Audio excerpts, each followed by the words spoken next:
This is Naked Mormonism.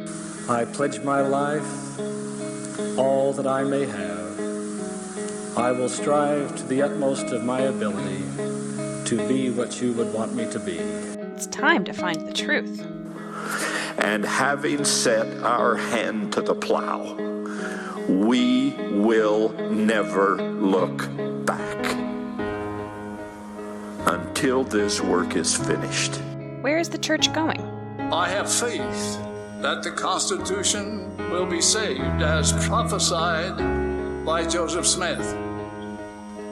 But it will not be saved in Washington. It will be saved by enlightened members of this church. The explicit tag is there for a reason, so if you get offended at what's said, it's not for you. But most importantly, may you ponder the truths you've heard. May they help you become even better than you were. skepticize everything.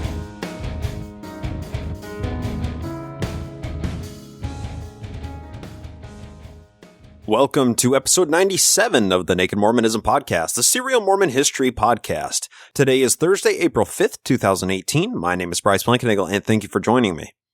On this episode, we take a step back and try to view the recent headlines in Mormonism with a little bit of historical perspective. From the current rape scandal to General Conference to the Protect LDS Children March, we try to put historical context on everything which happened this past week within Mormonism. We'll resume our historical timeline of early Mormonism next week. This week, it's just journalism surrounding the modern Salt Lake City Church of Jesus Christ of Latter-day Saints. Let's get into it.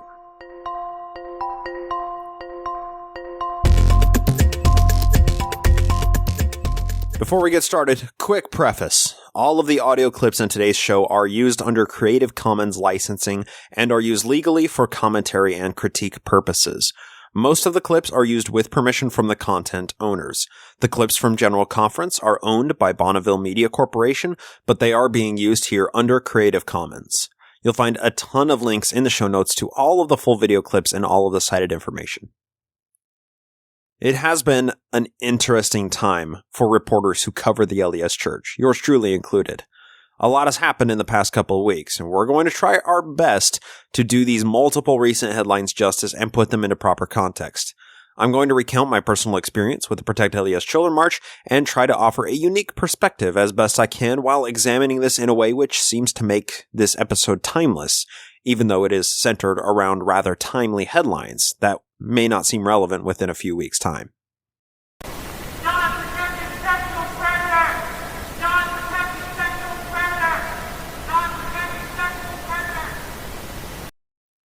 That audio clip was during the Saturday afternoon session of April 2018 General Conference. If you've been following along with Mormon headlines for the past few weeks, or you've listened to the last couple episodes of the show, somebody shouting "Stop protecting sexual predators" 3 times in General Conference seems perfectly rational and justified. But what about the majority of the 26,000 Mormons sitting in the crowd who likely hadn't heard of the Joseph Bishop rape scandal, or the Protect LDS Children campaign, or anything else which may have justified this outrage? How do they perceive this outburst from the congregation? The woman who spoke out has since come forward. Crystal Legionnaires cited the recent Joseph Bishop scandal when she was interviewed by Fox News, and she also claimed that she was quickly escorted from church property, and she's since posted a thread in the ex-Mormon subreddit where she also claims that she was issued a 1-year ban for all church property. Disruptive, out of place, uncalled for. A number of accusations have been leveled against Crystal for her public opposition, but it's understandable that those people are not working from the same understanding of the church as Crystal was when she decided to speak out in the middle of General Conference. And that's a point we can't lose in this discussion, okay? People sympathetic to a critical perspective of the church see a completely different Mormonism than the average General Conference attending Mormon. The church is such a good system of morals, but their truth claims are completely false. The church creates an amazing culture to raise families, but they teach bigotry and hold to racist doctrines. The church has a no-tolerance policy when it comes to sexual indiscretions, but they protect rapists and pay out millions of dollars to cover up sexual assault within their ranks. The church spends millions of dollars on humanitarian aid in impoverished countries every year, but they spend billions per year on for-profit businesses and on great and spacious buildings used for nothing other than magic ceremonies. We're talking past each other, everybody. Two groups shouting about the same institution, but at some level, Mormonism does all of these things, and everybody's concerns are valid. It's just a matter of what is important to the two tribes. What's worth focusing on? What's the most important teaching or the most egregious immoral action committed by the church? How can we reconcile these models of the church and have a conversation about the issues instead of our subjective interpretation of what these issues mean? Let's present some of these issues. I'll attempt to present what seems to be the crux of these issues and allow you to interpret for yourself what the issues mean. You know my biases by this point. Let's begin by picking up where we left off last week. Amidst the sexual assault Joseph Bishop scandal arising right before conference, the Protect LDS Children March launched Friday, March 30th at noon. The march happened the weekend of the semi-annual General Conference, where 26,000 Mormons all gather in a congregation at the conference center just north of Temple Square. It's important to recognize that a lot of those Mormons in attendance flew in from out of town on Friday morning. They were planning on spending the day touring Temple Square and the conference center, but unbeknownst to them, there were nearly 1,000 people with picket signs marching 5 blocks up State Street. Traffic was at a standstill, with the police sectioning off all of the blocks that we marched on, the busiest street in downtown Salt Lake City, State Street. Buses were parked. People couldn't cross the street through the march. People were late for work or had to wait longer to get to their lunch destination. All of these logistical challenges that a democratic system with freedom to gather in large congregations like this creates was exactly why this march was so noticeable and important. But we should also recognize that the people who had no idea what the Protect LDS Children March was about were understandably inconvenienced and justifiably angered at what was going on in downtown Salt Lake City. And now, as a little treat for us all, we have somebody on the line who was at the march and who's been covering the Protect LDS Children campaign and the Joseph Bishop sex scandal since the stories broke. You may know him by his public presence as Thinker of Thoughts, posting under the YouTube and Twitter handles of Thoughts on Things and Stuff, but we call him friend of the show, Jonathan Streeter. John, how are you this fine evening? I'm doing great. It's great to be here, Bryce. Thank you so much for joining us. So, John, I wanted to talk to you very briefly because you attended this march and you were actually on the front lines handing booklets to the ambassadors that the church office building sent down to meet the march. So tell us kind of your perspective and what all happened and transpired at the rally and march. We went into the march really not knowing what to expect. Sam had been trying to gather as much public support to get people, to get boots on the ground so that there could be as much of an impact as possible. And I walked up and met him before people started arriving there, and he was just kind of pacing the sidewalk by himself, and you had that sense of kind of the unknown. And I think we were just sort of overwhelmed as people just began arriving, and the crowd just started getting bigger and bigger. And we had a phenomenal turnout that I think really was kind of a vindication of how powerful this message is and how important this issue is to so many people, both in and out of the church. For me, the rally at the beginning, where we got to hear from some phenomenal speakers, was a great way to start the morning off. We heard from Sam. Agreed. And he kind of set the tone. And then we heard from a survivor of abuse at the hands of religious authority in the Catholic Church, talk about, what the Mormon Church needed to learn on this issue that the Catholic Church has already been dealing with. We were also, had a phenomenal experience of listening to Katie Langston, who is a voice that I really was not familiar with. And I looked her up afterwards and realized that she was the woman who wrote the brilliant response to the newsroom article that was the official press release about the Joseph L. Bishop scandal, the very first one that the church released, where it used that coded language to try to smear the reputation and poison the well of the woman in the recording off the bat. She wrote this article that if you have a chance to read, is just the most insightful and bold condemnation of the type of smear campaign that the church was doing. I thought it was very well done. And she takes that same firebrand, just really well-informed, passionate voice and brought it to this issue of the interviews and the invasive sexual nature of it and the harm that it can happen.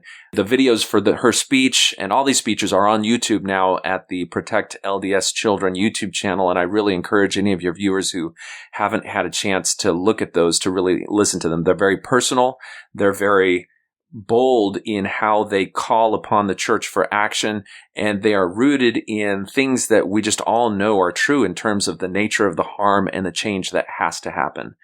And following Katie Langston's speech, we have a PhD clinical sexologist by the name of Dr. Mark Mallon, and his contribution, I think, was among the most important in that he gave us some vocabulary to talk about this issue. I don't know if you've had the same issue, Bryce, but it's very easy to say we don't want bishops raping children behind the bishop's door. That's very easy to say, but at the same time, it's not that common. It does happen. Exactly. It's part of the problem, and so it is included in what we have.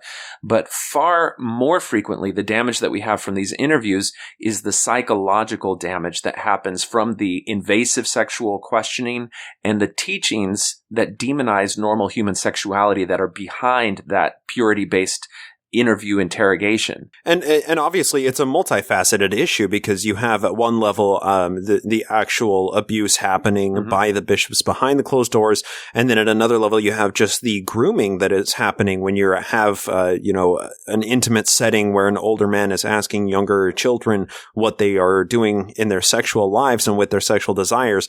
And then at a more surface level you have just the culture of shaming of sexuality as well. So there's so many issues that are kind of wrapped up into this one central focus of these bishops' interviews. Yeah, and the thing that Dr. Mellon did is he gave us the terminology we can use. For the overt abuse, we can call that overt abuse. That's pedophiles operating in secret behind closed doors.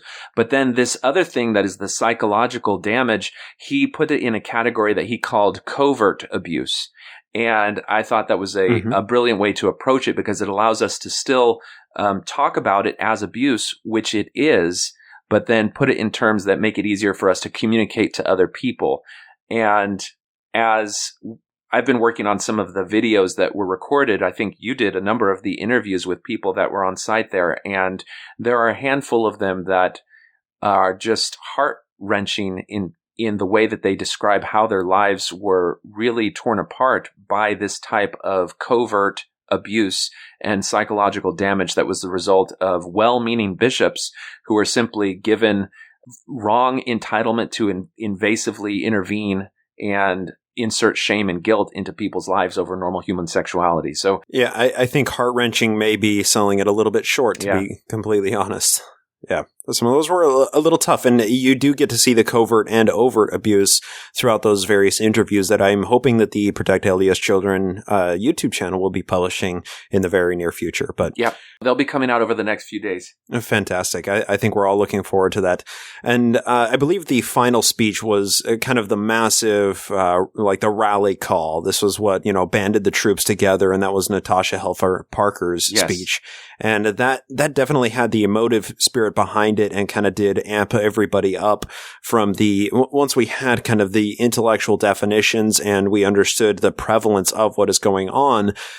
Finally, we had Natasha Parker was really kind of drove all of the points home, summarized extremely well, and got us all really riled up to actually make the 5-block march. I think that was a powerful capstone to put on the end of the entire rally itself prior to the march. Yep, it was very well done. And when you hear her voice echo across the courtyard, President Oaks, I don't know if you have figured it out yet, but, apologies are an essential part of the healing and ministry dynamic.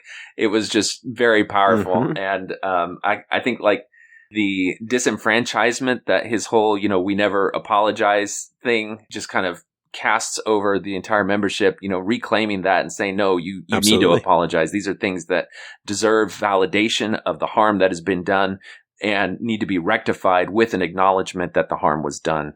So anyway, we all felt that energy. And then I think the experience of walking with everybody that was going, and it was probably the most peaceful march that maybe the church has seen approach its front door. And part of that was that there were people in the crowd who love the church, who love the gospel, who love the culture, who really feel Mormon and want to stay with the church and want to claim that and have that culture be a proud part of their heritage. But they see that there's something wrong. There's something sick that needs to be addressed and needs to be fixed. And so it was so pleasant to be in this mixed crowd of people who were both in and out of the church and to all gather together around this common cause. It had far-reaching implications as well. I know that there was one woman there that had traveled from the UK to attend this march. Yeah. People gathered from miles across the entire nation in order to be part of this 1,000-person congregation in order to try and exhibit to the church that they are not listening or that they need to address some of these policy concerns that the entire campaign was centered around. And I agree with you. It was a very peaceful type of march. It was much for the reasons that you elucidated, is that the people in attendance come from all points on the belief spectrum, and we all inherit this same Mormon culture. And there was a sense of fraternity in the group, as well as an understanding that there are some issues that this church is, regardless of the fallibility of the doctrine, it is run by fallible men, and they need to address some of these issues when they do arise. So I agree that it was a very positive campaign. There wasn't hate being spewed and venom across the congregation of people. It was very positive and very pleasant to be part of the entire movement. Yeah. So when we arrived in front of the church office building, that's where things got a little bit more chaotic, just because the crowd was pushing up against where Sam was. The PR representative, the public affairs representatives from the church met him out there and kind of coordinating. We had pre-designated ambassadors who were going to be the ones to present the stories to the individual apostles. Among them were the ones lined up behind the speakers during the rally. If you've seen any of the video footage, you'll see a number of people standing up behind them, and those were some of the ambassadors.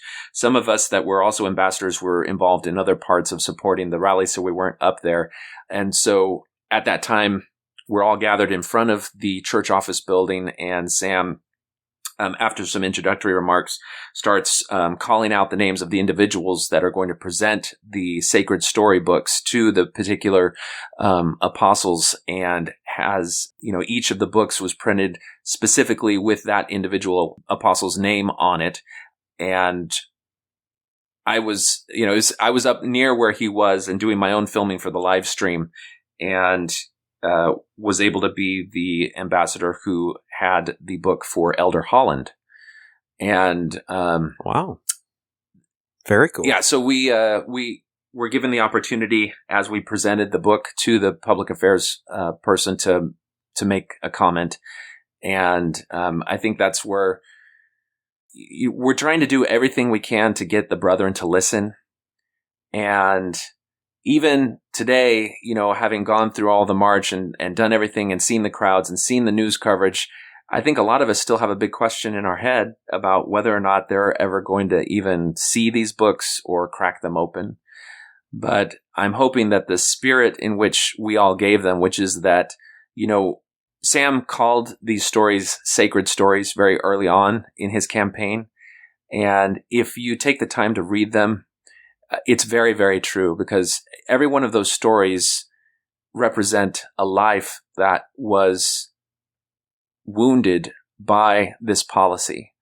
And it was done under the heading of piety and religiosity and all of the good things that we expect from the church, but are subverted and weaponized against us.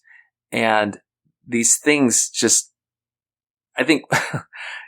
we listen to Sam, and every time he posts something, it's like, can he get any more enraged, impassioned, any more hurt? Because he has his emotion is just all on his sleeve, and it seems like every time he posts or comes out, it's even worse. The thing and the passion that he brings to it, I think, is just reflective of how sincerely he listens to and believes each of these victims, and how it puts a fire under his belly to really work for change. And so we're hoping that the brethren take these stories as sacred and treat them with as much veneration as they would Scripture. Read them. These are real things that happen in the lives of real people. These are not metaphor. These are not, shepherds from a long time ago or, Israelites from hundreds of years ago that sailed across the ocean. These are people living today whose lives have been negatively affected today, who are calling for change, calling for help today. And so if they can just take the time to read and to take these things seriously. You mentioned a little bit ago that these are fallible men. And this is where we have historically a pattern of doublespeak with the brethren that I'm hoping that they are able to put that hubris behind them and really work on this issue. We're starting to see some levels of institutional humility, at least in the lip service. When we heard Elder Ballard say that, we may be, or I may be a general authority, but that doesn't mean I'm authority in general. Mm-hmm. Like that alone is a totally different perspective than what we heard in Ezra Taft Benson's 14 points on following the prophet, which says that a prophet can be an expert in anything without any training. Yeah. And so if we're going to accept that, number one, prophets are fallible, they don't know everything, and number two, they're not experts in everything, then you have to approach this issue from a position of institutional humility. Realize that you could have gotten it wrong. It could have been wrong from the beginning. It could have been wrong. Just the whole nature, even from the concept of a worthiness interview could be wrong. And, if you're not a general authority, if you're not an expert, then consult with psychologists, with people who deal with the trauma of abuse in the trenches, mm-hmm. and see what they have to say. See what the research shows. See how this trauma plays out in the lives of people from those who actually do the work of healing, and then create policies, update the policies so that it actually reflects what would be understood as best practices in any other institution. But after the conference, frankly, hearing how Elder Nelson, or the prophet, now Russell M. Nelson, specifically addressed one-on-one ministering and gave that an extra oomph of endorsement from his prophetic mantle. Yeah. I'm really interested to see, what the future holds, because the outlook isn't very hopeful, frankly. The brethren do not have a history of that type of humility and introspection. And when they do take steps, it's half measures that really don't amount to much. It's kind of a distinction without a difference. They're saying that they will let leaders, more than one person, in on an interview if the person requests it, and that was already going on. It's just, I don't know.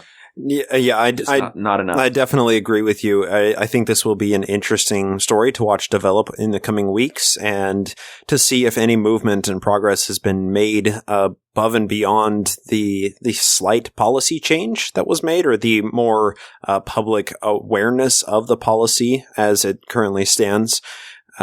Coming up at the next conference in October 2018, I'm looking forward to see if they actually address this issue by that time, because I have a feeling like this is maybe the battle lines have moved up or moved back a little bit, but there doesn't seem like there's any sort of end in sight for the war in general. And maybe I shouldn't characterize it as such, but when you spend a lot of time covering these stories and you do see the further entrenchment of the perspectives and people digging in their heels and using terms like non-consensual immorality to address rape, it kind of it does serve to dishearten people like yours truly, trying to take this issue as a whole and appreciate all perspectives and aspects of what is going on. So I'm really afraid that the church thinks that it has already responded on this issue. If you watch the news reports that were covering the march, they also included the response from the church that was issued the same day. And they did the sort of thing where they kind of grouped themselves into the people that were good and labeled, they said, we also don't want anyone to be abusing the children, and to, anyone that betrays the trust and abuses children or something like that. And the problem is they don't understand that the interview policy, which permits these invasive questions, is abuse. They are the ones committing the abuse. They're the ones doing it, advocating for it, making it policy, and allowing that policy to infect and damage the people that are saturated in the culture of the church. And they have no clue that they're the ones that are doing the abuse. Even the well-meaning bishops, just by the nature of these worthiness interviews. And so, if they already think they've solved the problem and that they're not the perpetrators, then I just have very little hope that there's actually going to be a solution forthcoming. But we'll keep going. We don't know what the future holds for the Protect LDS Children movement. We're kind of waiting to see, what the next step is. And we certainly will not stop talking about the issue until the church practice and policy on this reflects what we see as best practices that are healthy and nurturing and not destructive and abusive. John, on a bit of a lighter note to wrap up for the evening, did Evil Apostate have a good time at the rally in March as well? You have to ask him. Where did he go? Evil Apostate, are you over here? What are you doing? I'm trying to have the evening constitutional. All right, I'll come. Who's this talking? Who am I talking to who are you on the interwebs? This is that. I'm just another enigma behind the microphone. That's all. Oh, you are the one that is sitting around in the nakedness talking to people about things, right? You're evil. Yes, I was at the rally. What can I say, Evil Apostate? When you create content for a living, you don't need clothes. This is true. I also do not wear pants, but they never show that part on the video when the guys, filming myself. That is how it is. No, I was at March. It was great. We were surrounded by many evil apostates. And they were so insidiously evil, marching around for things like protecting the mental health and well-being of children in the church. So evil. Preventing creepy old guys from probing invasively into sexual history of small children. That's so evil. I don't know how in the world the streets of Salt Lake City were able to contain themselves with such evilness walking through them, but they did it. At some point, it's hard to identify who really is the Evil Apostate. Well, Evil Apostate and John, thank you so much for joining us. I really appreciate it. All right, we're Evil Apostate signing out. Talk to you later. All right, he's a lousy bum. He's obnoxious. Anyway, it's been great, Bryce. Thank you very much for having me. Likewise. Once again, thank you to Jonathan Streeter and Evil Apostate for their quick take on the march. The rally, the march, the gathering at Union Event Center afterwards, it really made for a powerful and incredible day for those in attendance. And personally, I would recommend that you look at the Protect LDS Children YouTube channel to see the interviews which were conducted. They've posted 4 of those interviews so far at the time of recording this episode, and there are many more on the way. Go check it out, subscribe to the channel. The march itself attempted to get the church to change its policies on how bishops' interviews are conducted within the church. Namely, the policies that they want to change is make it so there are no more one-on-one interviews and there is no more sexually explicit questioning ever. So let's review a couple of clips. And all of these clips are also posted on the Protect LDS Children YouTube channel. You're going to find a link to that in the show notes. And I would really recommend watching the videos of the march and of the rally before the march. Or you can just watch the 360-degree video that I took and posted of the entire rally and the march. These clips are used with permission from Sam Young and the Protect LDS Children organizers. First, we're going to start with the opening speech by Sam Young himself. Here's a brief overview of what the petition and march calls for.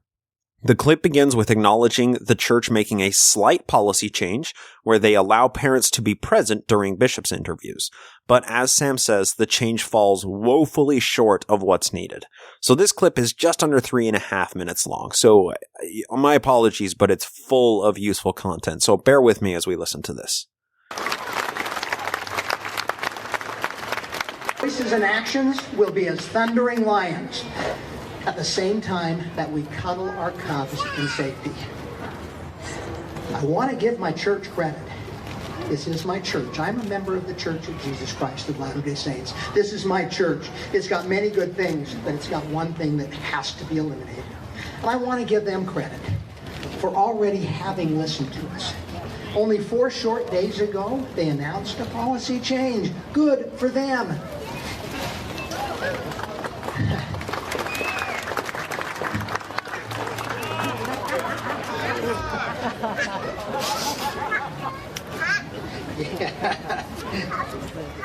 Thank you, sweetie.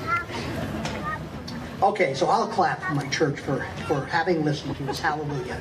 However, the changes they made fall woefully short of true safety for our kids.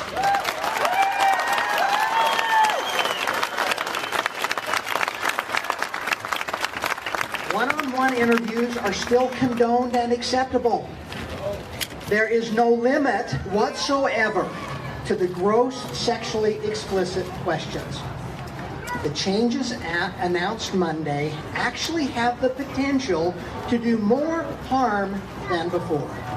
Woo! We will no longer tolerate a system that facilitates the destruction of our children.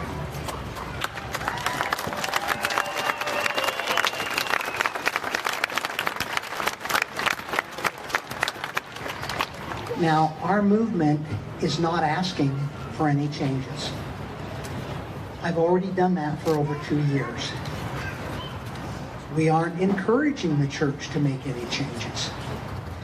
We aren't calling for any changes. Encouraging, asking, calling for change is totally inappropriate when our children are in the path of menacing and immediate danger. No way. When they are in danger, the lion in our hearts runs to confront the threat and demand that it be eliminated.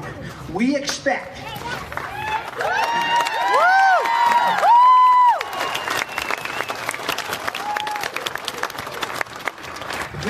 the following statement to be canonized in our policy. Just one short sentence. 10 words long. I want to say it without blowing away. One sentence, 10 words long. No one-on-one interviews. No sexually explicit questions. Ever.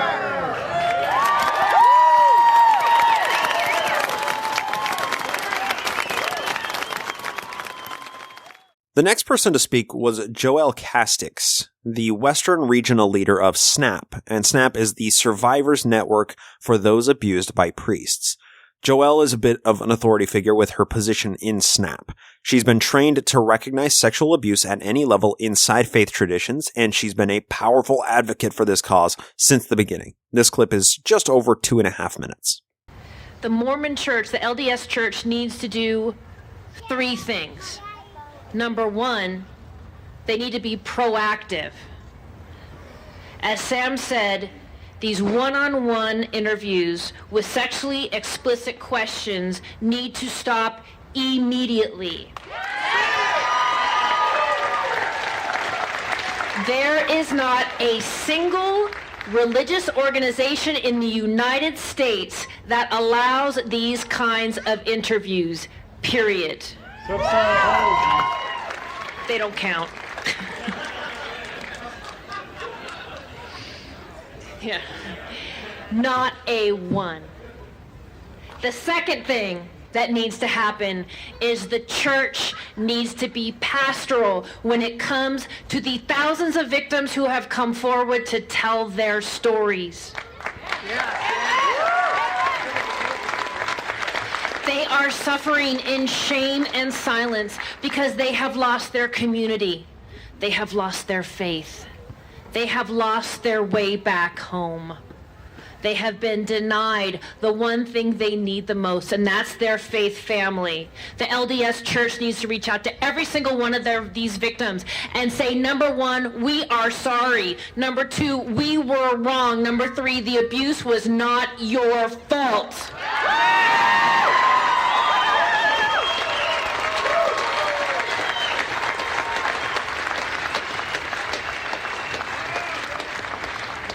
And the third and most important thing that the LDS Church needs to do right now is be pro-victim. Every single one of these innocent victims was a victim of a crime that is punishable by time in jail and punishable in our court system. If the LDS Church has evidence of a crime, someone needs to pick up the phone and call the police and make sure that anyone who committed a crime against a child is reported to the police, so this never happens again.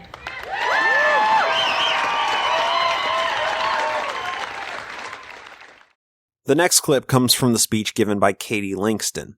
Now, Katie actually comes from a really unique perspective. She grew up in the church, and she's just finished her pastoral training in counseling and theology to become a Lutheran minister. She really drives the point home at just how abnormal it is for the LDS Church to practice these worthiness interviews. This clip is also about 2.5 minutes long, so have a listen. 4 or 5 years ago, I experienced a call to ministry that was so overpowering that I could do nothing but follow it, and I am now a candidate for ordination in the Lutheran Church.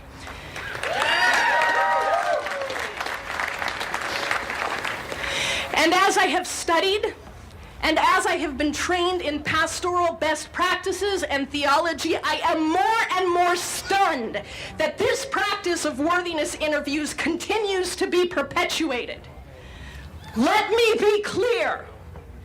There is no place in the gospel of Jesus Christ for worthiness interviews.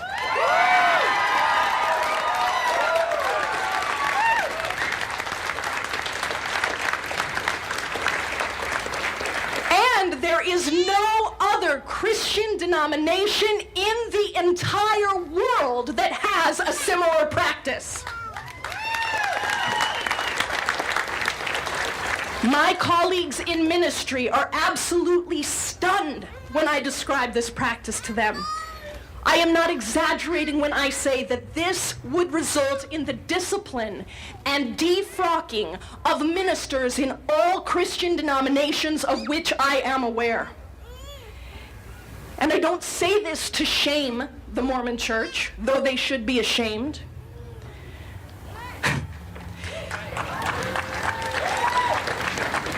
I say this to educate and to plead for reform. This practice, which was described in the church's official statement in response to our permission as an important part of ministering to a congregation, is nothing of the sort. Loving, trustworthy relationships between bishops and ward members is an important part of ministering to a congregation.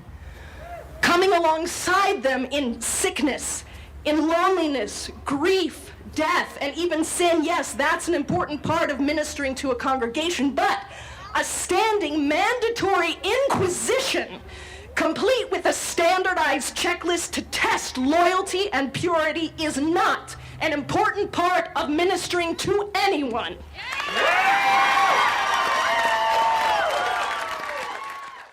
The next clip is from Dr. Mark Malin, who is a board-certified sexologist. As Jonathan said in the interview, Malin offers some much-needed scientific perspective, as one of his primary fields of study is the effects and treatment of psychosexual shame. This is where he delineates the differences between overt and covert sexual abuse happening in the church. He begins by telling the crowd that the sacred stories collected on the campaign website provide a plethora of data for psychologists to examine, and then he goes on to tell us what he has seen in the data as a scientist. This clip is a little bit longer, but I think it's imperative to understand the type of abuse that is happening and be able to apply scientific definitions to it. So here we go. I'm here today as a scientist. I'm interested in the scientific data that many of you have provided in the form of personal subjective accounts of your experiences in LDS priesthood interviews. These are your stories of your church experience. These are your testimonies. So, what does this data tell us as scientists?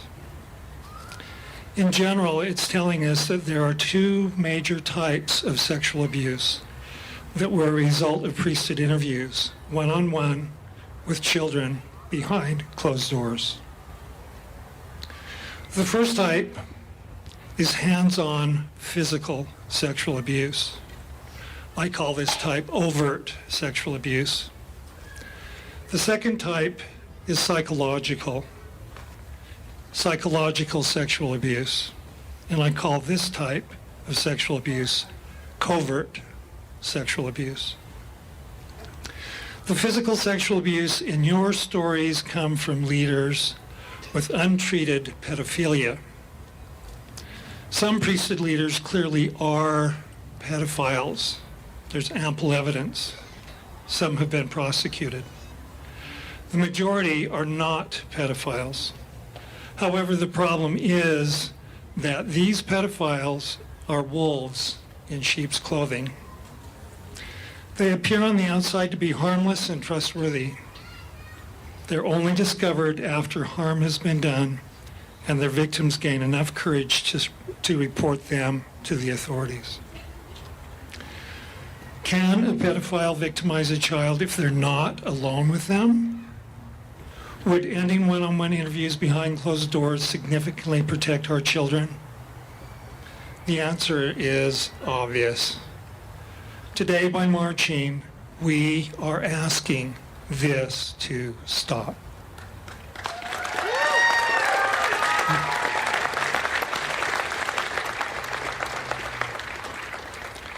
Now, let's look at the second type of sexual abuse you reported in your testimonial stories, the psychological sexual abuse, your data.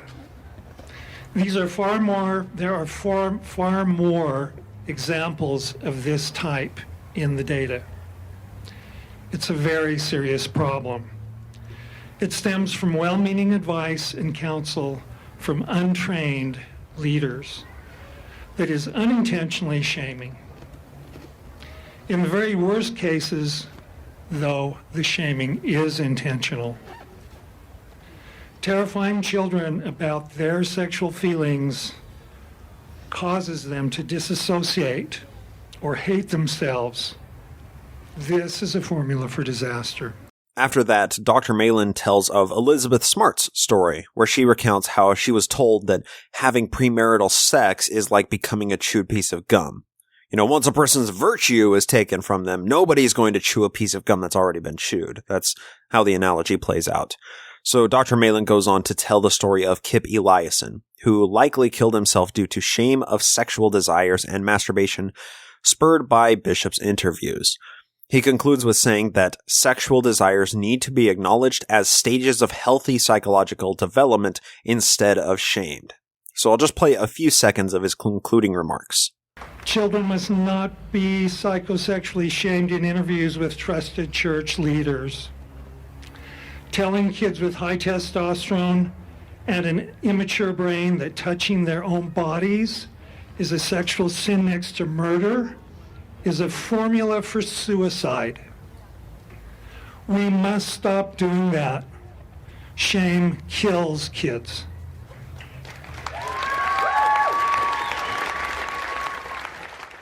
And finally, we get to the last speech of the rally, Natasha Helfer Parker. Parker is a practicing family therapist and licensed sex therapist working with Mormons and ex-Mormons for the past 20 years who works with the Open Stories Foundation. She is particularly poignant, and she helped to properly rile up the crowd for the march itself. Have a listen. Our children deserve a spiritual home where gospel principles and trauma-informed mental health standards are not in conflict with one another.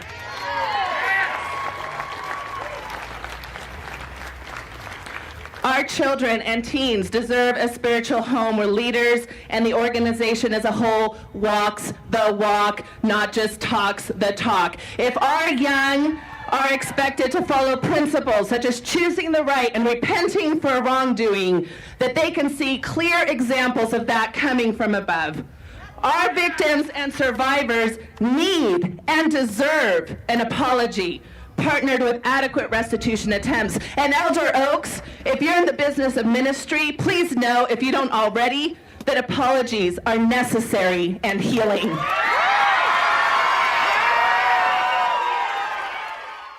Now, you may be wondering to what Parker was referring when she invoked Oak's name and said that apologies help people to heal.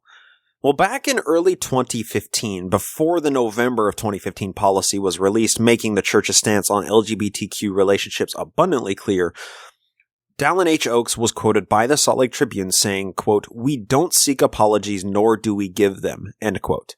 In a follow-up interview between Jennifer Napier Pierce of the Salt Lake Tribune and Dallin Oaks, accompanied by D. Todd Christofferson, both of them are apostles, the question was put to Oaks seeking further clarification of what he meant when he said they do not seek apologies or give them.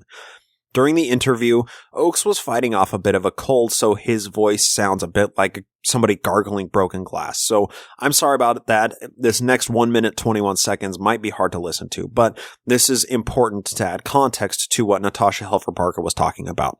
So here it is from the Salt Lake Tribune on Trib Talk. You're calling for respectful public discourse, and yet in the past, the church has had harsh tones, at least, to the discussion surrounding LGBT rights.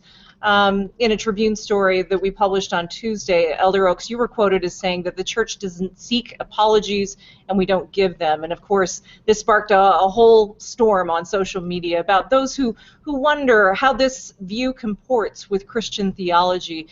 Again, wanted to give you an opportunity to respond to that. I'm not aware that the word apology appears anywhere in the scriptures, Bible or Book of Mormon. The word apology contains a lot of connotations in it and a lot of significance. We do not seek apologies. When our temple was desecrated in California, when people were fired and intimidated, when a lot of other coercive measures were used, we sought no apology. That's what I meant by saying we don't seek apology. We think that the best way to solve these problems is not a formal statement of words that an apology consists of, but talking about principles and goodwill among contending viewpoints. This interview with the Salt Lake Tribune was taken at a particularly interesting time, when the church was amidst sponsoring a bill to push for religious freedom as well as non-discrimination in early 2015. Should you choose to watch the entire interview, you'll find it linked in the show notes, or you can search YouTube for Trib Talk. LDS leaders Oaks Christofferson will appear on Trib Talk to discuss religious freedom. That's the title of it. Jennifer Napier Pierce tries her best to nail the two apostles down on exactly what they hope to get from the passage of the bill, but it was an exercise of catching an octopus with a net made of chain link fence. It is terrible. But what would the church need to apologize for? Let's ask that question. What have the brethren done to the members of the church which would merit or demand an apology from them? Well, it was made abundantly clear at the rally and the march that the abuse perpetrated through bishops' interviews is a psychologically damaging practice, and simply changing the current policies to conform with the demands of the Protect LDS Children campaign is only part of the solution. It doesn't seem unreasonable to demand an apology from the church for them causing the self-loathing and resulting suicide of members of the church. But if they were to apologize, that would be admitting fault at some level, which the leadership of the church obviously has no interest whatsoever in doing. General conference following the rally and the march was really interesting to watch. Many of us sat with bated breath, awaiting some acknowledgement or fault of a policy, or maybe a change to a policy at some level in direct response to what was going on. But I think it was naive to hope for such an immediate response without any true legal or, more importantly, monetary threats. The speakers at General Conference have an impressive ability to address concerns with veiled language. You have to understand a lot of Mormon terminology, or Mormonese as it's often said, in order to pick out the important pieces from 10 hours of talks and hymns. The new prophet, Russell M. Nelson, chose to address worthiness interviews during the priesthood session of General Conference. His entire talk is 14.5 minutes, but I've extracted the relevant pieces where he seems to be answering the Protect LDS Children campaign and worthiness interviews in general. When he admonishes stake presidents and bishops to ensure each priesthood holder goes through the necessary spiritual and worthiness preparation required to call upon the power of God, That's the Mormonese terms. What he's really doing is talking about one-on-one interviews that need to stay in place in order to make sure that young men are quote-unquote worthy, which includes probing questions into their sexuality. So have a listen and try to pick up the Mormonese, the Mormon terminology, where he is addressing the issues here with this veiled terminology. Brethren, we hold the holy priesthood of God. We have his authority to bless his people. Just think of the remarkable assurance the Lord gave us when he said, "Whomsoever you bless, I will bless." It is our privilege to act in the name of Jesus Christ to bless God's children according to his will for them. Stake presidents and bishops, please ensure that every member of the quorums with stewardship understands how to give a priesthood blessing, including the personal worthiness and spiritual preparation required to call fully upon the power of God. To all brethren holding the priesthood, I invite you to inspire members to keep their covenants, fast and pray, study the scriptures, worship in the temple, and serve with faith as men and women of God. We can help all to see with the eye of faith that obedience and righteousness will draw them closer to Jesus Christ, allow them to enjoy the companionship of the Holy Ghost, and experience joy in life. A hallmark of the Lord's true and living church will always be an organized, directed effort to minister to individual children of God and their families. Because it is his church, we as his servants will minister to the one just as he did. We will minister in his name, with his power and authority, and with his loving kindness. An experience I had more than 60 years ago in Boston taught me just how powerful the privilege of ministering one-on-one can be. As I said, veiled language and 10 hours of that veiled language to sift through makes for a lot of men saying so much while at the same time conveying so little information. Now, it's necessary to stay on the lookout and know the terminology to pick out these references to current events within the church and understand what the church plans on doing about them. The veiled messages didn't stop with Nelson's priesthood session talk referencing the Protect LDS Children campaign. Apostle Quentin L. Cook, he gave a talk that referenced the recent scandal with McKenna Denson. Now, McKenna Denson, we know her as Jane Doe from last week's episode.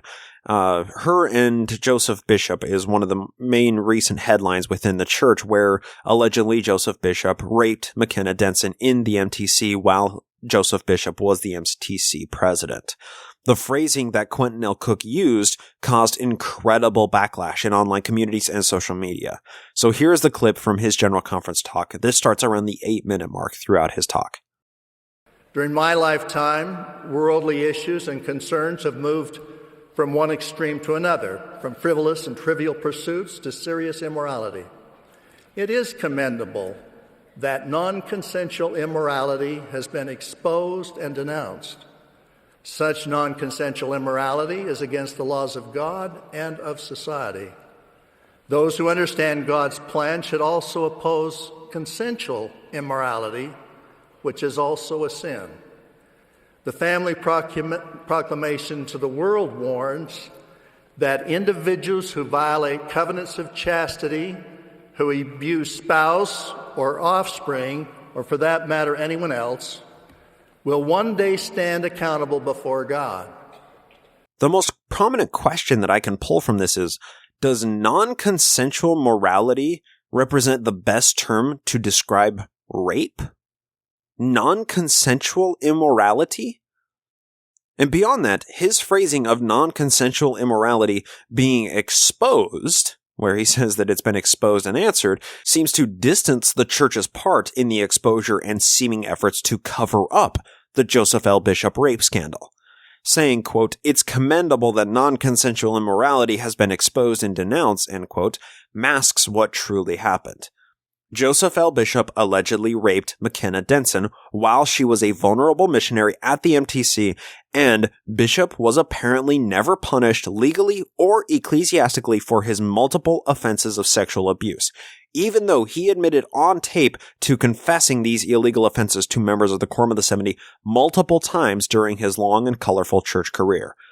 This rape scandal was exposed in spite of what the church had done to allegedly cover it up.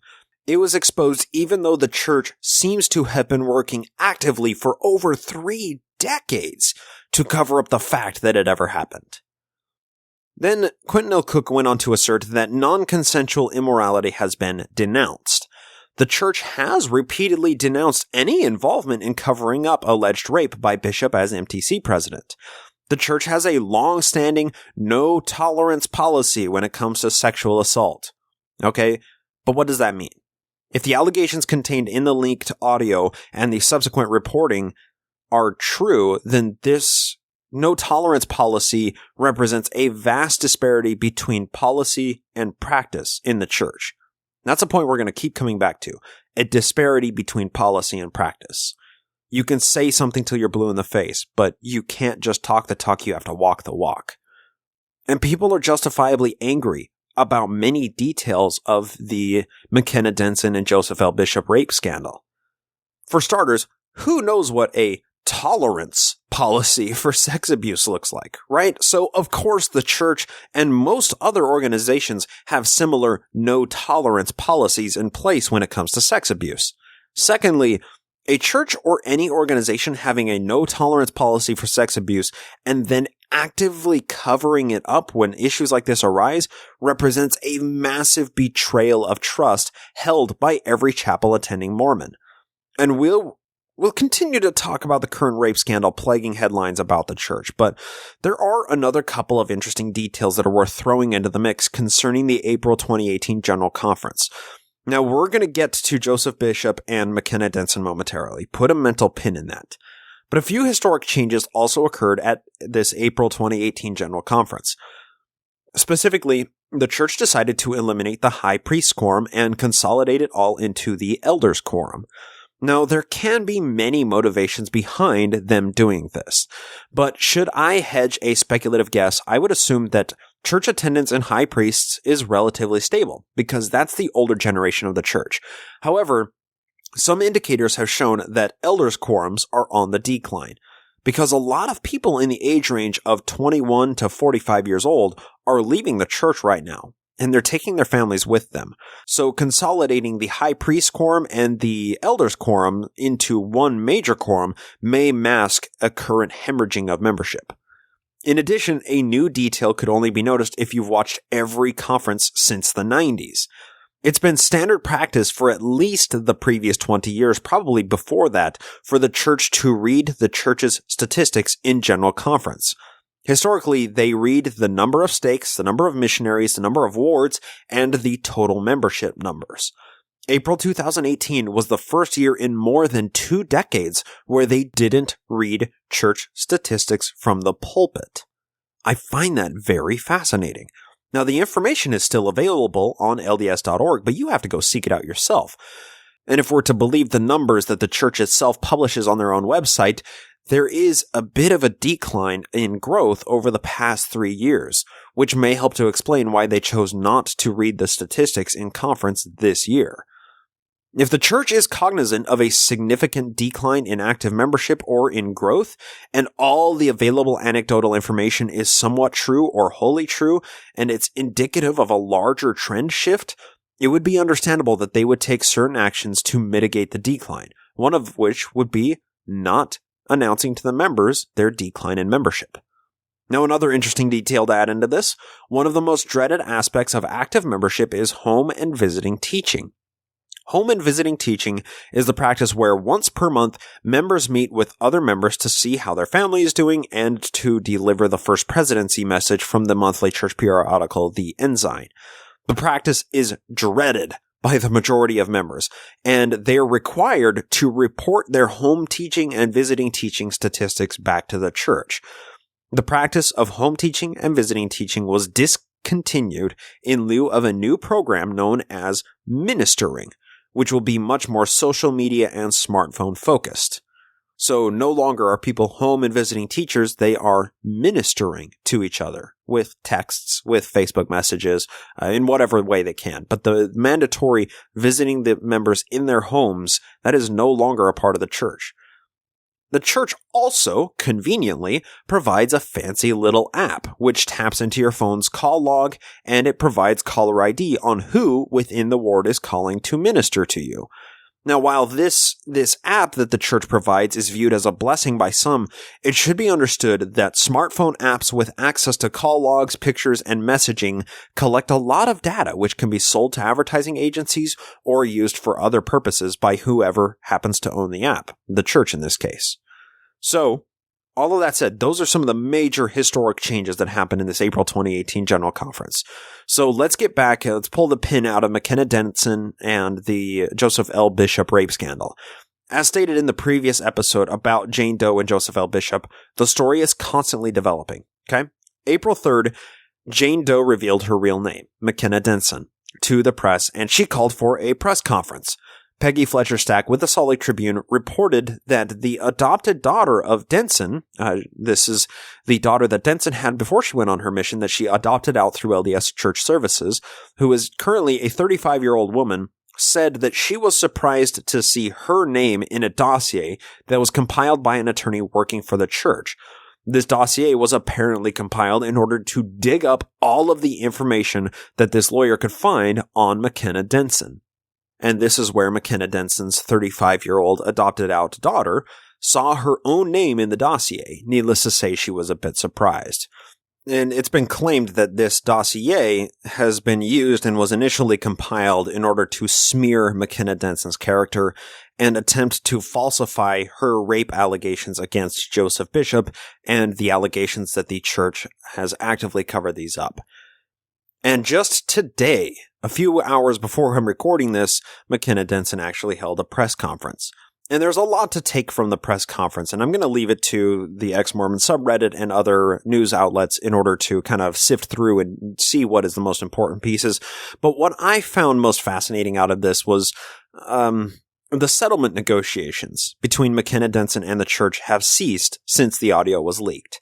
Now, this is important because Mormon Leaks did leak this audio, and allegations have been thrown that the fact that they leaked the audio does reduce McKenna Denson's leverage against the church and Joseph Bishop for a settlement, because now they no longer have that to include as leverage in a non-disclosure agreement. However, from the general tenor of the press conference, it sounded like they weren't too worried about it. They were actually quite pleased that Mormon Leaks did release the audio. So all of that said, Denson responded to a question about how far she and her lawyers are willing to go with litigation in this case, and she responded with a resounding claim that they are ready to go into discovery and litigate this case for years to come. Now, it's worth pointing out this story has gotten completely out of the church's hands. They simply don't have enough extinguishers to put out this fire. We'll be keeping tabs on this story as it continues to develop. But a couple interesting points to also acknowledge. Denson's lawsuit demands that the church call the police first and eradicate its use of the church's internal sex abuse hotline. Settlement will likely be further discussed out of all of this now that the actual lawsuit has been filed. But if Denson doesn't take a settlement offer from the church now that the lawsuit is officially filed, she and her lawyers will go to court, where the church's amazing lawyers will... I don't know how else to say this.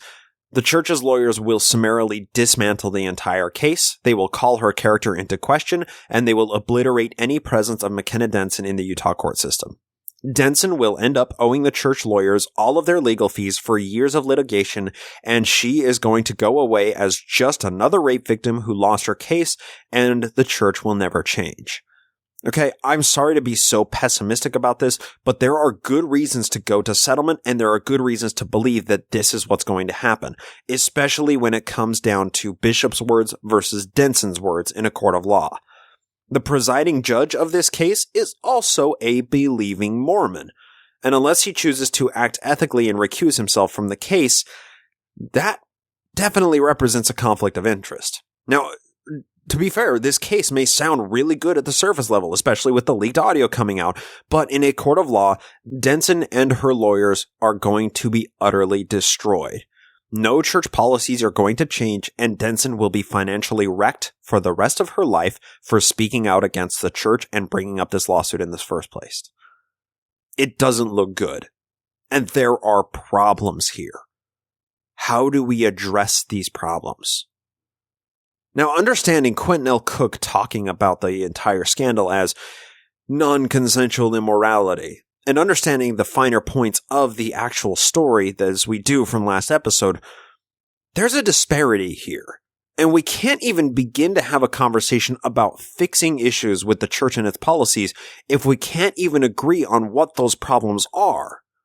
If we can't even agree to the same terminology here, both sides of this conflict are talking past each other.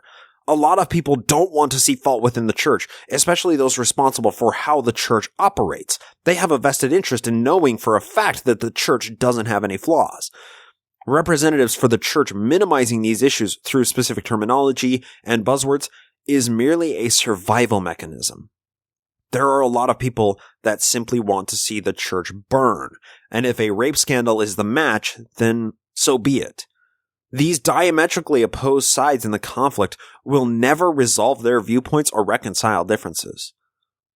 But maybe we can try and zoom out and view this with a broader perspective. So let's do that. Let's step back. Let's try and understand this on a much greater timeline, instead of just viewing the details of Denson's case alone. We've been mired in the details of this single rape scandal between Joseph Bishop and McKenna Denson since it was released, but it's worth taking stock of how frequent similar issues like this may or may not occur within the church. In 2017, a woman named Deb Diner published her 316-page expose titled Instances of Child Sexual Abuse Allegedly Perpetrated by Members of the LDS Church.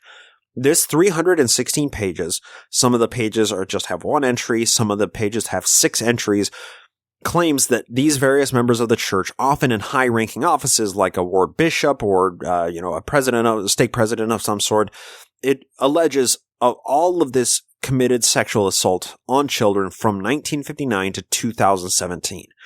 Each of these cases are representative of a major issue, as only a few cases of sexual assault are ever actually prosecuted in comparison to how many actually occur. Now, a challenge when it comes to trying to understand the size and scope of this issue is the ever-looming presence of non-disclosure agreements. The vast majority of sex abuse cases within the church are settled out of court, and the identities and the details of the settlements are usually sealed behind non-disclosure agreements, which bars any outside media from learning the details of the settlements. When a person is raped or otherwise sexually assaulted by a trusted member of the church, what would motivate them to take a settlement? That's a question. Why not go to court on every one of these and try and actually incite change within the church's policies?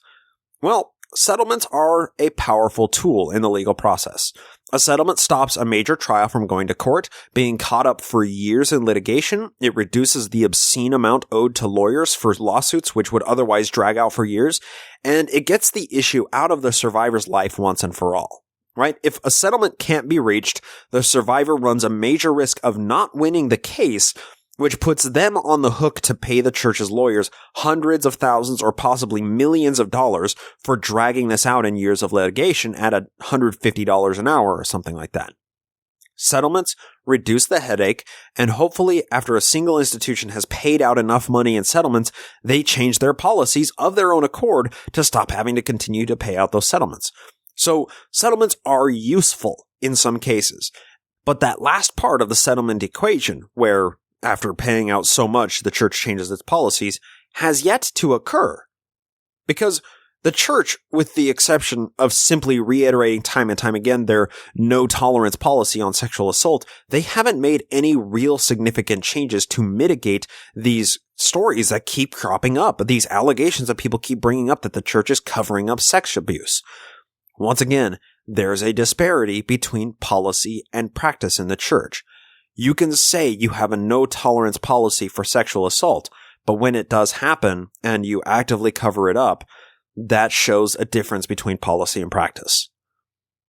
Now, it should be noted we're about to go through a fair amount of data here, but settlements are almost never paid out the amount of the initial damages that are filed in lawsuits.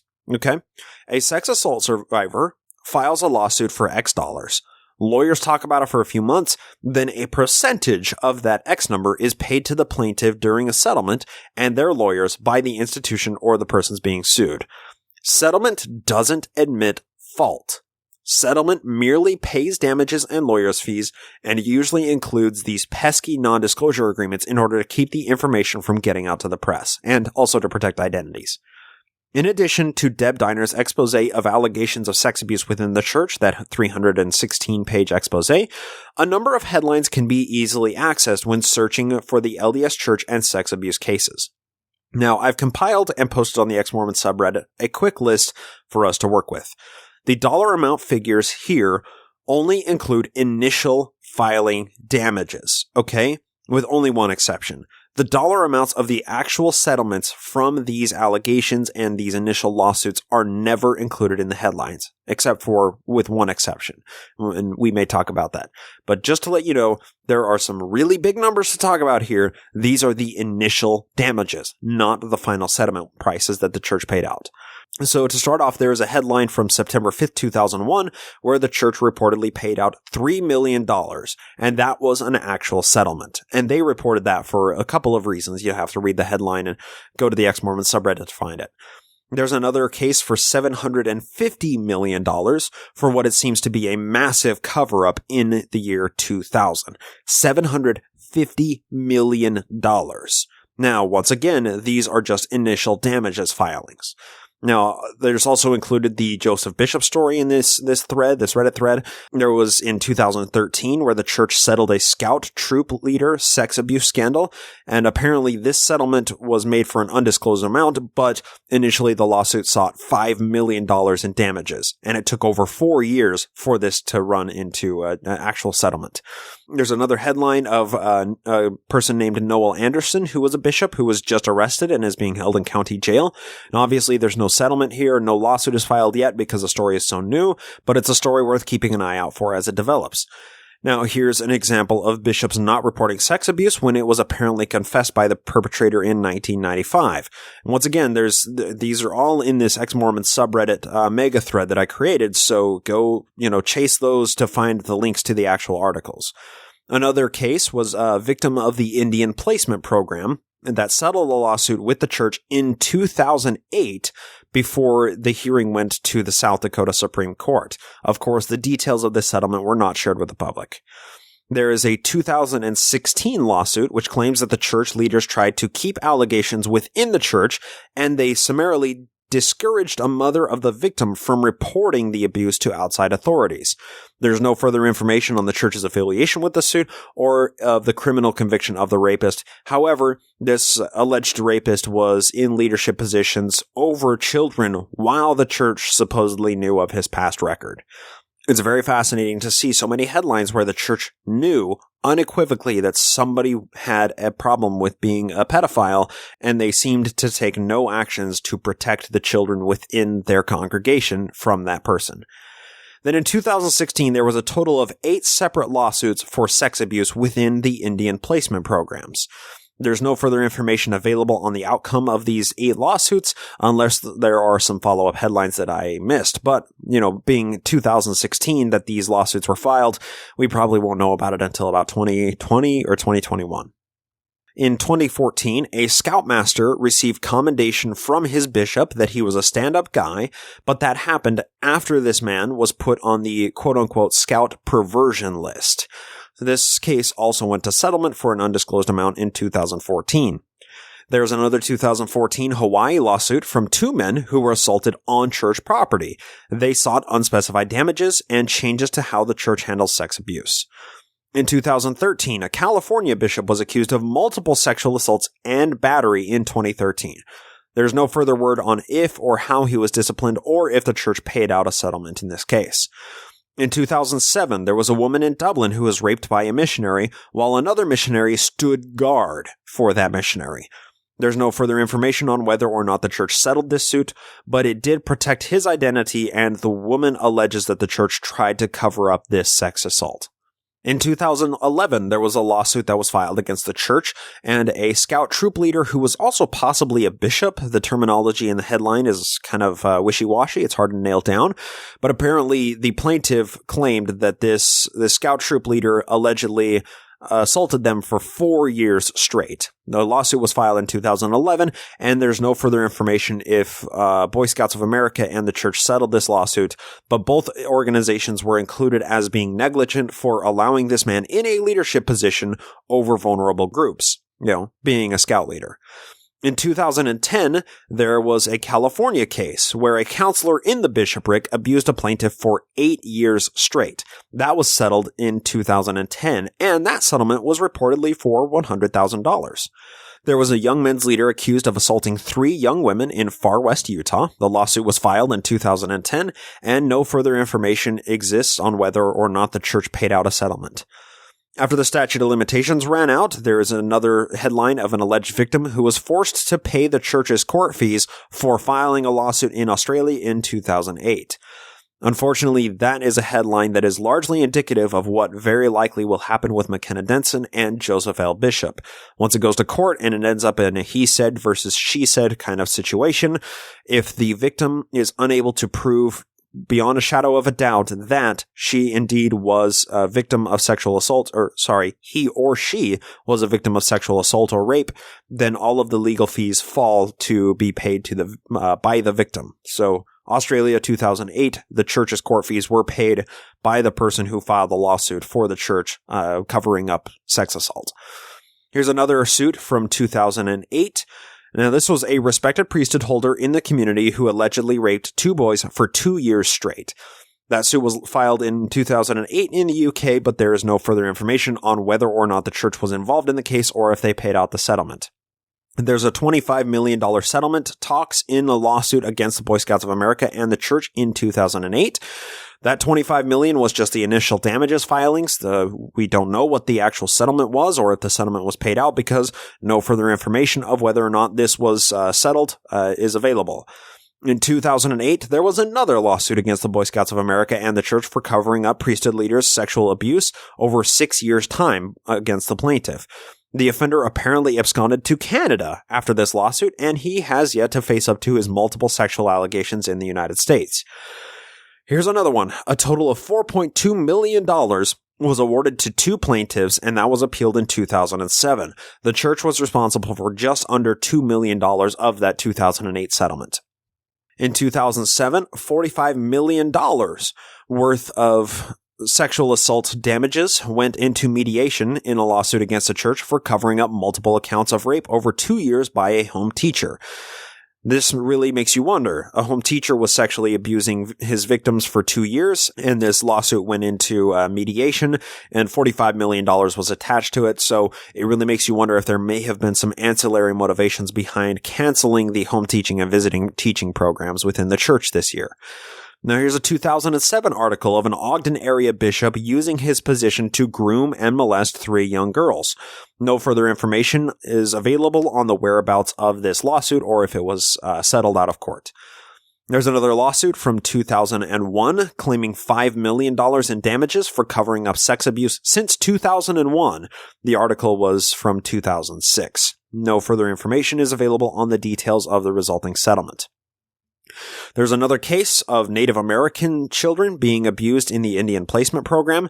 Apparently, this abuse occurred in the 1960s, but it was revived when the plaintiff had PTSD flashbacks of the abuse. The lawsuit attempts to correct institutional issues which led to the abuse happening, and this lawsuit was filed in 2002. Here's another headline with a Seattle area bishop who was convicted with the church on the hook for $2.5 million, which the church appealed. The attorney for the church, Von Keach, who unfortunately just passed away, stated that the jury ruling was, quote, a miscarriage of justice on the grandest terms, and said the church plans to appeal on several points of clear legal error, end quote. This was back in 2012, and no further information is available on whether that actually was appealed successfully or if a settlement was eventually paid out. In 2004, there was a primary teacher that was arrested for assaulting 4 girls ages 5 to 6. No further information exists on whether or not the church was aware of his history of sexual assault before he was called to primary instructor, nor is there further information available on whether or not this 2004 lawsuit was settled. Another story. This is a little rough. I'm sorry. There was a 4-year-old girl who contracted genital herpes, and it was later discovered that her abuser had been reinstated in his leadership position in the church after he had been excommunicated for what Quentin L. Cook called non-consensual immorality. This man was registered on the child sex offender registry, but he was put back into his leadership position while being on the child sex offender registry, and that is when he allegedly assaulted this 4-year-old girl and gave her genital herpes. There's a 2002 lawsuit against the church for allegedly harboring a pedophile. Apparently, the offender was also registered on the sex offender registry, but that detail happened to slip past his bishop. The abuser was never reported or barred from leadership positions in the church while being on the registry. There was a 2002 lawsuit claiming that Von Keach, this is a Quorum of the 70s member, as well as a powerful attorney for the church, Von Keach, and other church officials were aware of abusive proclivities of the defendant in this case, but they never removed him from leadership roles or scout leadership, allowing him to continue the abuse. There's no further information available on the outcome of this lawsuit or if it was settled with the help of Von Keach and the church. Here's another lawsuit that was filed against the church seeking $120 million in damages for covering up sex abuse in the church and the Boy Scouts of America in Oregon in 2002. No further information is available on whether that $120 million was actually paid out or if it was a reduced amount that was paid out in a settlement because non-disclosure agreements. Another headline, Von Keach, the attorney for the church, claimed that the church settled a case which lacked merit in order to stop it from dragging out too long.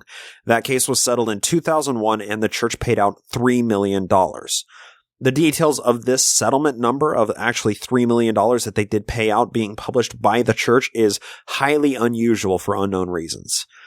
In 2001, a church leader was taken into a plaintiff's home and was known by the church to be a pedophile, but the church did not warn his hosts before the pedophile moved into the victim's home. There's a 2001 case seeking $1.5 billion in damages. Now, this case is special, not just because of the $1.5 billion in damages filing, but also it sought to open the church's finances concerning similar lawsuits and settlements. There is no further information available on the outcome of this settlement or whether that $1.5 billion was given or if a significant percentage of it was given in a settlement. And then also included in this mega thread on the Ex-Mormon subreddit is an entire list of sex abuse cases and settlements from 1980 to 2000. Now, this is an interesting list, and it only provides the details of 3 settlements which were disclosed. And there are more than a dozen other cases which were settled with effective non-disclosure agreements, so the specific amounts that the church paid is forever sealed. Okay. Go to the Ex-Mormon subreddit and you can see that thread. It's non-consensual immorality headlines mega thread. It took 2 days of intermittent cursory searching, and out of those 2 days, I've found a total of $2,415,500,000 worth of damages filed against the church in lawsuits for sex abuse cases in the span of the most recent 17 years. To put that in perspective, the church champions that it gives out $40 million per year to humanitarian aid, which in a 17-year time span is about $700 million. That's about 28% of the dollar amount that people have sued the church over in the same time period. I'll say that number again. $2,415,500,000. What do you make of that number? And don't forget this detail as well. Very few of these headlines actually include the damage amounts that were filed for in the lawsuit. And the damages filed in the initial lawsuits aren't the actual settlement numbers. But what do you do with all of those numbers? The real numbers in all of these sexual assault lawsuits filed against the church are much higher than that $2.415 billion number. And nobody knows what the actual settlement numbers are except the church and the Curtin McConkie law firm. But what do we make of a religion which has been sued for 4 times what they've paid out in humanitarian aid in the past 17 years alone for covering up sex abuse? Now, people will often say that the church helps out so many people, but maybe if we look at these real numbers, that tends to put the help versus harm balance into a bit more perspective. Don't give your tithing money to the church. The church is actively covering up sex abuse within its ranks. Take them to court. Resign your membership. These are all weak sauce non-solutions. The people within the system will do whatever necessary to perpetuate and protect the system. It's the system itself which needs to be put on trial. But we can't lob criticisms at a system if we don't understand its scope and power. The LDS Church is massive. It pulls in billions of dollars tax-free every year from tithing worldwide, and it makes untold amounts of money every year from its for-profit business endeavors and stock holdings. It wields unchecked political power while at the same time claiming to be completely apolitical because it's a religious organization and interfering in politics would threaten its tax-exempt status. We've seen social pressures force the church to change on a few doctrinal issues in its history. Polygamy was denounced and eradicated in public practice when Utah was trying to gain statehood, and the federal government disincorporated the church and the church's perpetual immigration fund, as well as seized all of the assets that the church owned over $50,000. Okay? The church's pocketbook was threatened, they stopped practicing polygamy. The church allowed African Americans into heaven when they realized that the Sao Paulo, Brazil temple was surrounded by people who couldn't enter its doors, and also Bob Jones University lost its tax-exempt status for refusing to integrate. When the church is threatened, once again monetarily, it moves on these issues. It makes actual doctrinal shifts. These were social movements which caused the church to change, but the financial aspect was always the primary driving force. I don't know how to address these modern issues in the church. I don't have a solution. Marching in the streets and gaining massive public support behind a woman who was raped by the MTC president, that all makes for good headlines until the next big thing comes along. But these are only small tools used to incite change. They only add pressure to the more effective ways of inciting change. I don't know what solutions need to take place to stop the church from doing what it's doing. Regardless of negative publicity, the church continues to march forward and completely disregard or ignore any criticism. It continues to expand its ever-growing pool of political and monetary power. This behemoth has grown far beyond being reasonably reined in by any one person or group of persons. Now, it's worth taking a moment to try and parse out what it is we're dealing with when it comes to the church's politics. During the Trib Talk interview clip that we played a brief segment of, Dallin Oaks and D. Todd Christofferson both made it abundantly clear that the church has little to no political coercive power when it comes to laws and regulations in Utah. We've seen time and time again that this isn't really the case. From an abstinence-only sex education bill that was passed in 2010 to Senator Scott McCoy, who was the only openly gay Utah senator who resigned due to unknown circumstances, to Prop 8 in California and all the backlash that it suffered, to Orrin Hatch's presidential campaign in 2000, where he said the Democratic Party's political correctness would be the ruin of the country right before he alluded to Joseph Smith's White Horse prophecy, to all of the nationwide Mormon support behind Mitt Romney's 2012 presidential campaign and his current Utah senatorial campaign. The Mormon Church has been largely involved in Utah politics since Brigham Young brought the Mormons to the Great Basin in 1847 and was elected governor over the territory in 1850. Mormon Leaks' first treasure trove of leaks was a number of videos. This dump was crucial, but there was hours of video and a lot of details slipped through the cracks. There's a video titled, "In which they discuss politics with Senator Gordon Smith." And that video certainly garnered the attention of yours truly. Anytime that church leaders are meeting with a senator, of course this ought to be interesting. Senator Gordon Smith was introduced in this private closed-doors meeting with the Quorum of the 12 Apostles by M. Russell Ballard, and his introduction is as follows. And we're honored to have with us today Senator Gordon Smith and Ralph Hardy. These two brethren have performed marvelous work for public affairs and for the church in general.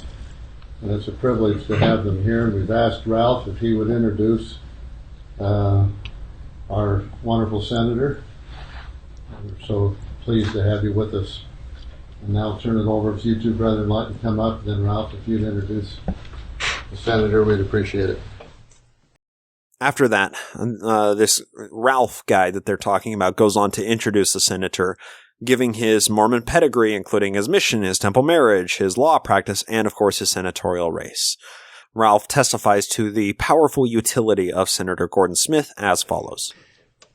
Then, true to his heritage, as a member of one of America's great political dynasties, and following his service as a bishop in this church, Gordon was elected in 1992 to the Oregon State Senate, where he became the Senate President. In 1996, Gordon was elected to the United States Senate, where he served with great distinction for 12 years. Think of it, what it means to bubble up out of that state where we have so few Latter-day Saints to the position of United States Senator. Through service on the Senate Foreign Relations Committee, which I think was his first love in the Senate, and other powerful committees such as Finance, Commerce, and other committees, he earned the affection and respect of colleagues on both sides of the aisle in the Senate. Gordon became a skilled legislator and of greatest importance to this council today and in this sanctuary.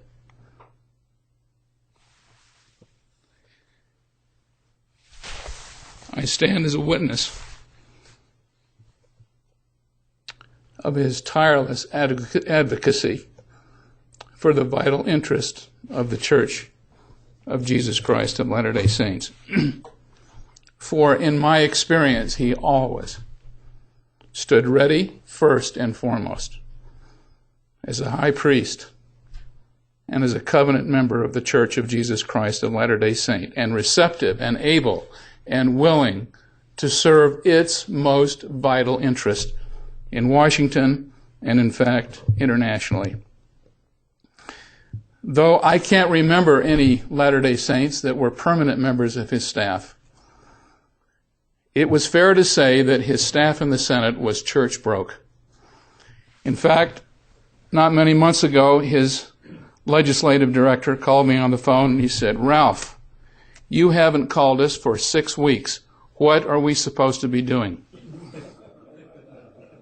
Out of these two clips, that term jumped out at me. Church broke.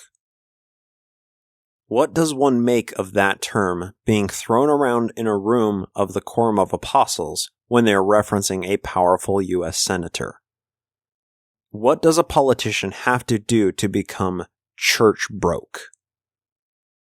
The detail of Gordon Smith calling the church after 6 weeks of no contact and asking what his office is supposed to be doing, that seems to exhibit a level of constant contact that can't help but influence Smith's platform and agenda to a significant extent.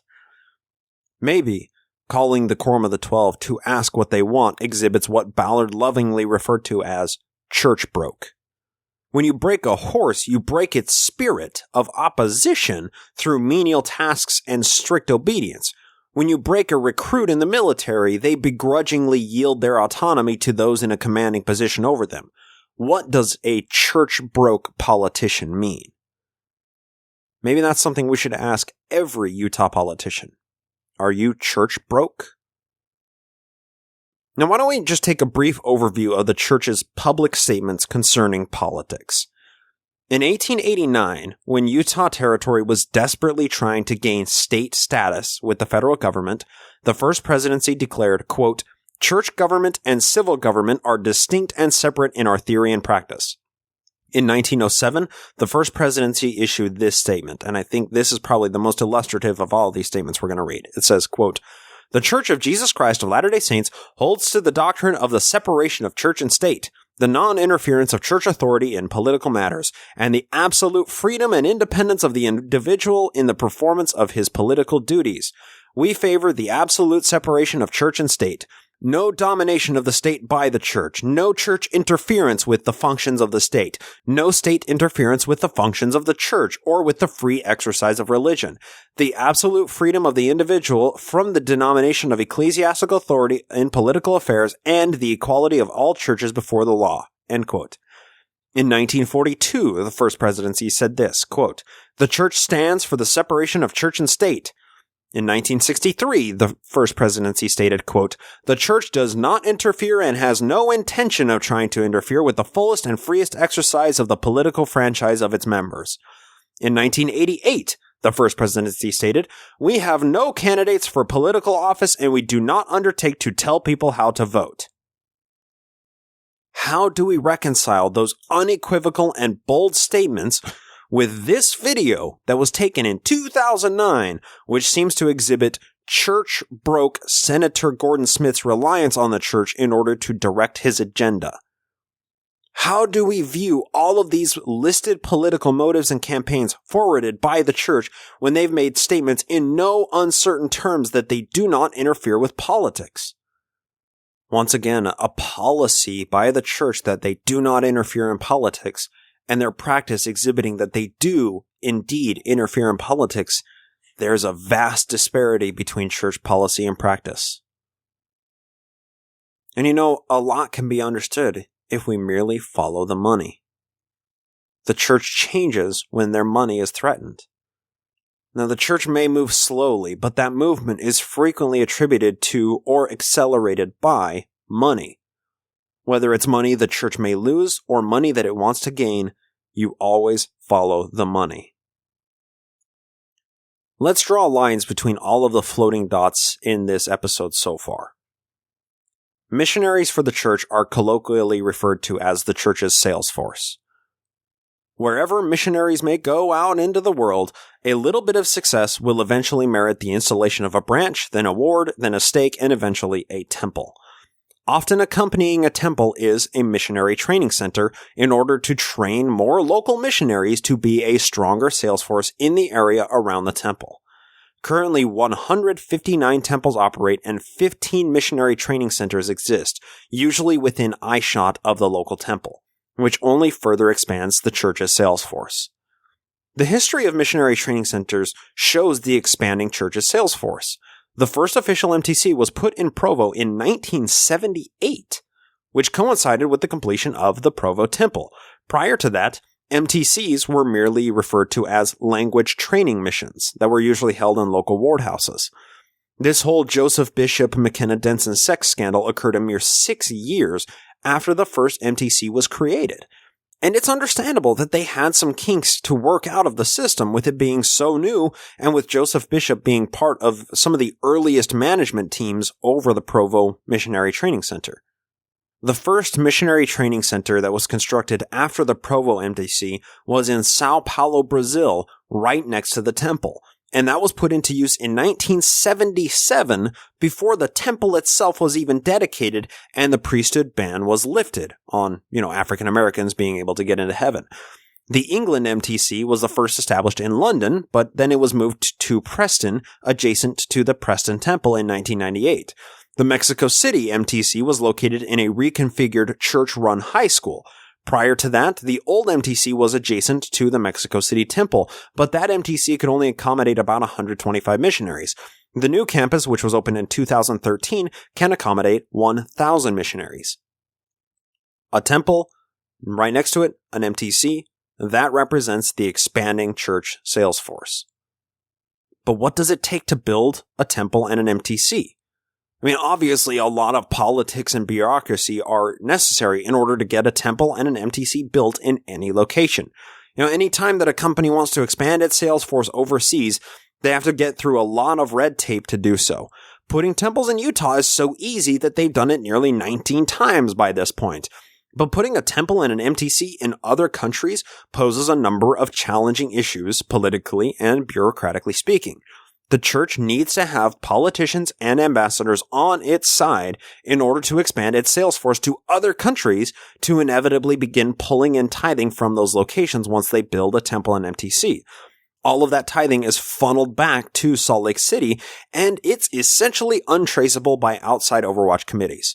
Any income and dispersals to and from religious nonprofits in America are extremely hard to track, and that information is never publicly available.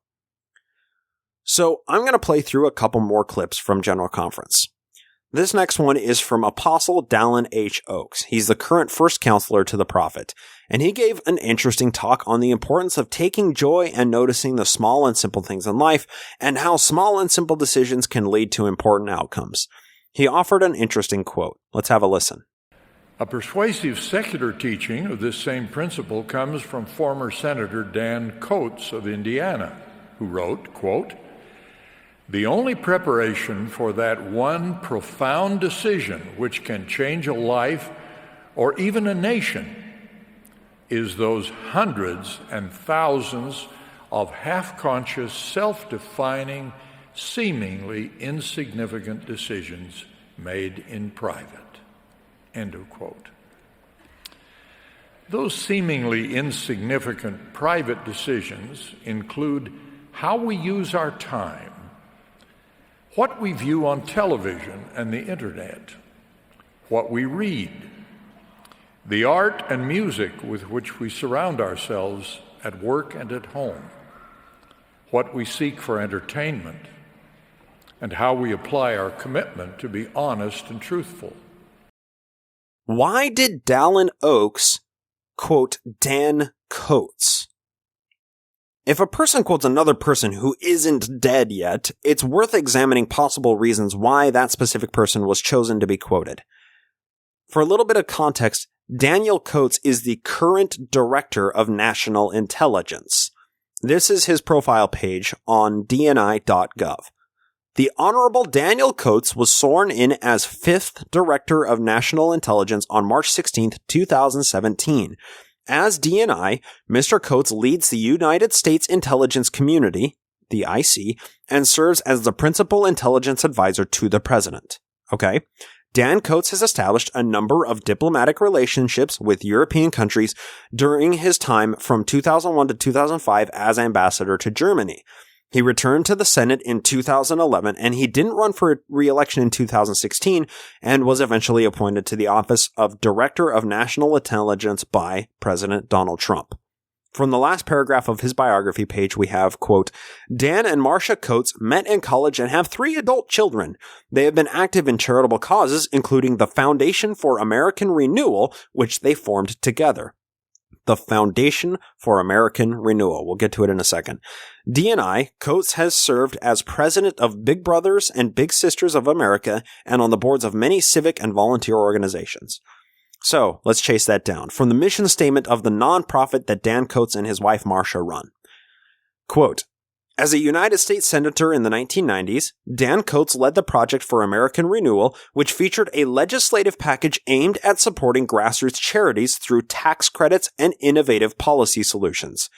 This work is considered by many to be the forerunner to President Bush's Office of Faith-Based and Community Initiatives, and it continues to have influence in philanthropic policy, tax credits, and practice. And I didn't add that. That is on the actual page. Tax credits. That's what they consider their philanthropic policy.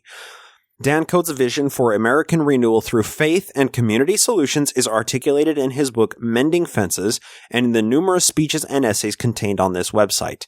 From later on, Mrs. Coates enjoys a long legacy of Christian philanthropy modeled by her parents and continued through her shared leadership of the Foundation for American Renewal. End quote. The Foundation for American Renewal.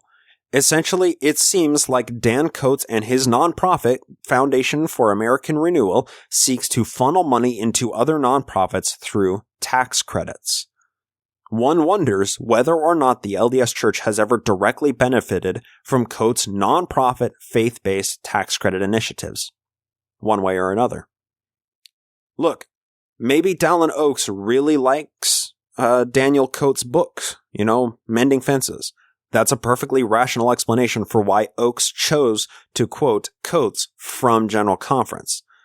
But it's also understandable that religious nonprofits in America enjoy a certain level of government oversight which is spectacularly lackadaisical, and religious nonprofits may help each other out when their particular goals align. Could Dallin Oakes not find any minimalist philosophers to quote in this talk instead? I'm just struggling to understand this quote in the broader context of church interests. And maybe that's the issue, right? Maybe I shouldn't try to connect dots if the available information can be otherwise explained. But like I said, it's important to follow the money.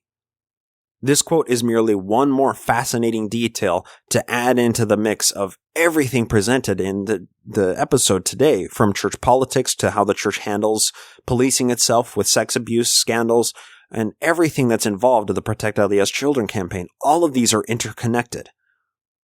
Another fascinating detail merits passing acknowledgement at very least. John Huntsman Jr. is a well-known wealthy Mormon who began his political career as staff assistant to Ronald Reagan. John Huntsman has historically been rather favorable to the church, and one is forced to wonder whether or not Huntsman is quote-unquote church broke, viewing his political campaign. Huntsman has served 5 presidents as Ambassador to Singapore, Deputy Assistant Secretary of Commerce for Asia, U.S. Trade Ambassador, and most recently, U.S. Ambassador to China. John Huntsman Jr. was twice elected governor of Utah. In October 2017, John Huntsman was appointed by President Trump to be ambassador to Russia. This leads me to ponder the most striking feature about General Conference. This announcement by the new prophet of the church, Russell M. Nelson, received feedback from the reverent crowd, which is particularly rare in General Conference. Have a listen.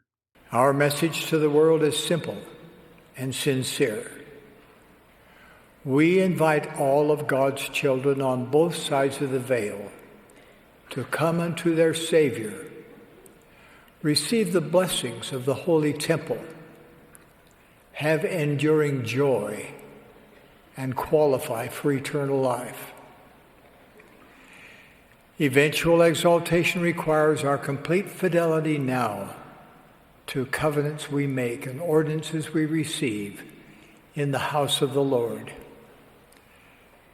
At this time, we have 159 functioning temples, and more are under construction. We want to bring temples closer to the expanding membership of the church. So we are now pleased to announce plans to construct 7 more temples.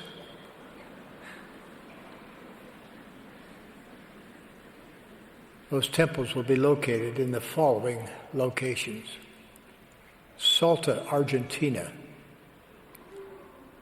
Bengaluru, India;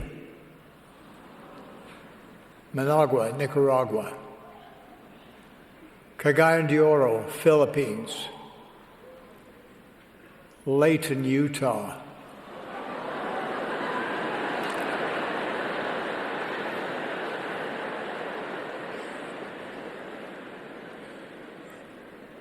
Richmond, Virginia;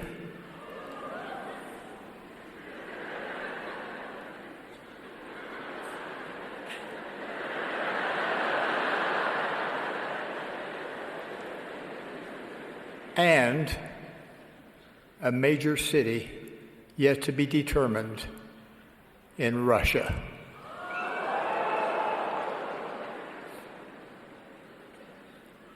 My dear brothers and sisters, construction of these temples may not change your life, but your time in the temple surely will. Did you hear the crowd's reaction? Why Russia? Why not literally anywhere else, given so much controversy surrounding Russia and politics right now? The church doesn't want negative PR or to be caught in the middle of something which may tarnish its sacred name. Why have they put themselves in this precarious political situation with John Huntsman as the current ambassador to Russia? And they wouldn't announce something like this from the pulpit at General Conference unless they had actually made some headway on this. They didn't have this idea and then just voice it. There are movements in the works to make this happen, or else they wouldn't have announced it. And it may sound crazy to say this, but maybe some Russian oligarch tithing that's nearly untraceable would be a welcome influx of cash to the church amidst some possible indicators that membership growth and tithing is on the decline in America, the church's largest market. I mean, temples and the adjacent MTCs are a great indicator of the expansion and direction of the church's sales force. Have you seen the Washington, D.C. temple? It's beautiful. Look, I presented a lot of information today, and I'm trying to allow you as a listener to connect the dots among all this information. My presentation is obviously biased, and it's incredibly difficult to view all of this information and not come to some tinfoil hat conclusions. Instead of just entertaining thoughts that the church is run by lizard aliens from the future, I'm just going to conclude with the following.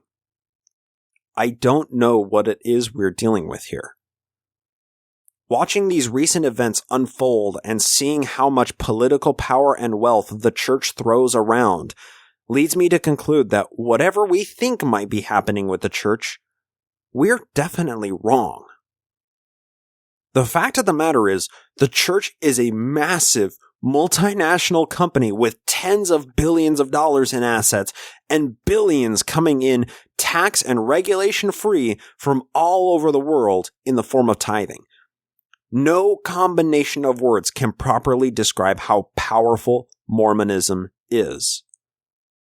Whatever we on the outside think is going on, we don't have any idea. We can sit back and say, hey, there are some problems here, and there may be some rational solutions to these individual problems, but nobody has a useful or even a possible solution to deal with the true problem, creating all these other ancillary issues as mere symptoms of the real problem. The church is a behemoth with no single entity in control. It's a colossus of epic proportions, seemingly with its own sentience, which is only marginally swayed by the actions of those at the helm. And all of this information makes me really glad that I run this podcast the way that I do. Because I'm happy to be a gnat to the church. I'm not even on their radar. Kate Kelly, John DeLynn, Denver Snuffer, McKenna Denson, Sam Young, all of these people stand among a tiny platoon of opposition directly in the shadow of this colossus, and it's coming for them when they become too much of a nuisance to ignore. I don't envy these people. I'm glad these people do what they do and call out the church for egregious immorality on multiple fronts, but the church isn't going to change because of these people. Are you kidding me? The church will change when the government or court systems threaten their pocketbook in some way, but not a moment before. And I don't say this to concede defeat on any level. I'm merely pointing out that screaming at the church and marching to their doorstep is kindly asking a bear not to attack after we've woken it from its slumber. What do we expect to happen here? Given the roots of Utah Mormonism and Bloody Brigham Young's tyrannical theocratic reign, would we expect to see anything other than what lives on 140 years after his death as embodied in modern-day Mormonism? Look, Mormons are the nicest people I've ever met. Mormons are my friends, my family. Mormons are my loved ones, as much as I wish that weren't the case. But all things considered, Mormonism and the power it wields is utterly terrifying.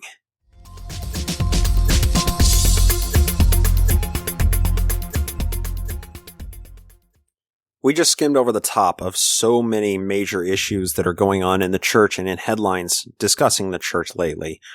Coming up on this Sunday, that is April 8th, 2018, we are doing our monthly NAMO home evenings. Regularly, we reserve those for the first Monday of the month, but of course, This month has been rather busy. As of the first week, I just barely had gotten into town, hadn't organized anything.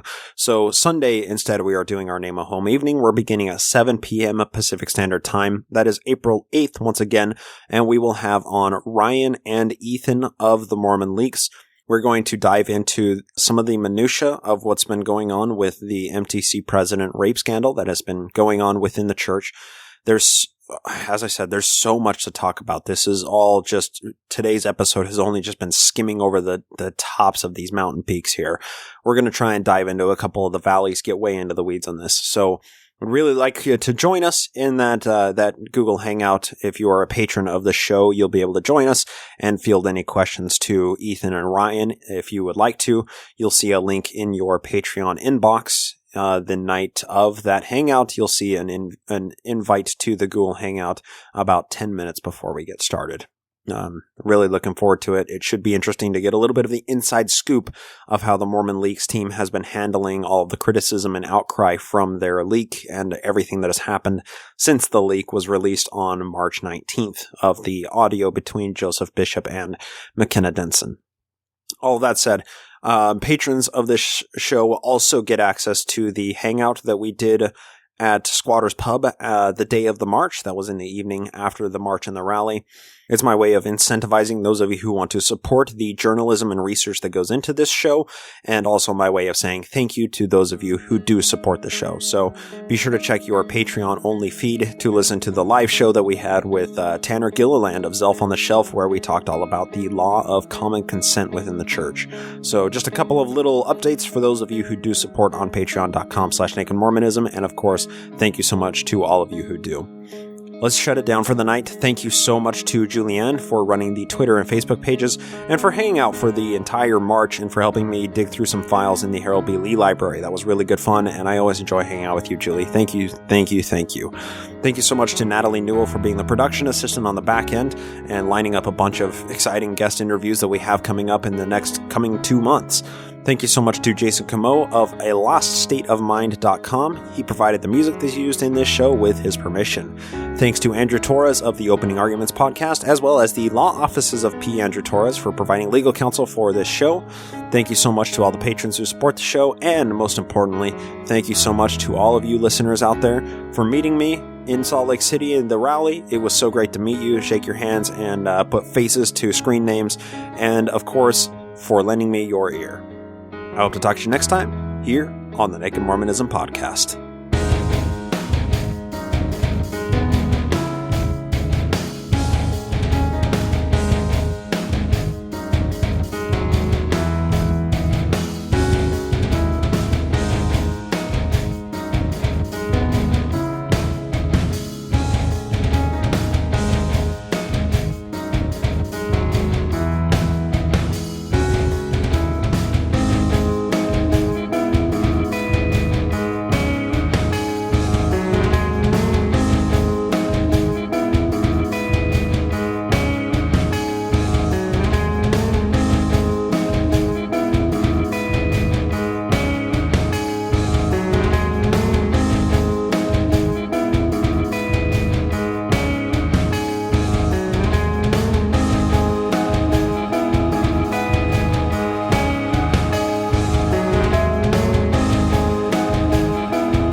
truth doesn't matter. It doesn't. The truth doesn't matter.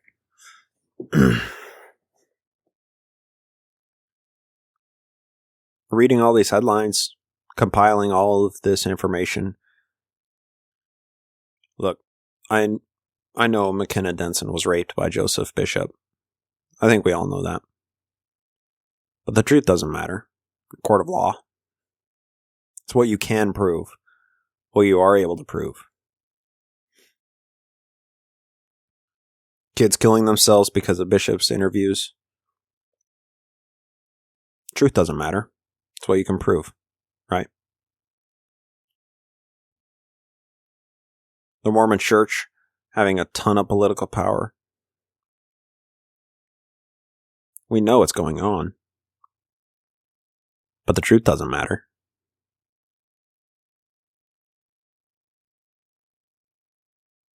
Try telling your loved one that's a believer in the church that the church is so massively powerful. And the church has paid out millions, maybe billions of dollars to cover up sexual assault. You try telling them that. See how they react. The truth doesn't matter. That interview we had with Chris Caldwell, where he said that. That phrase is just hitting me so hard lately. Seeing all of this. Seeing everything that's going on in the church right now. All these headlines. Truer words are never spoken. The truth doesn't matter.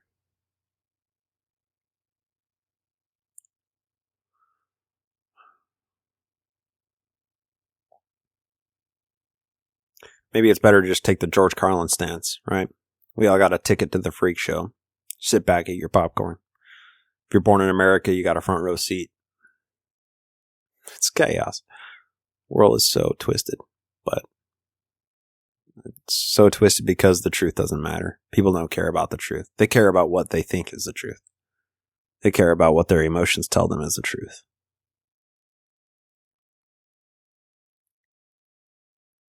I try to live my life in a way where I believe as many true things and as few false things as I possibly can. That's a line I got from Matt Dillahunty. He does the Atheist Debate Series.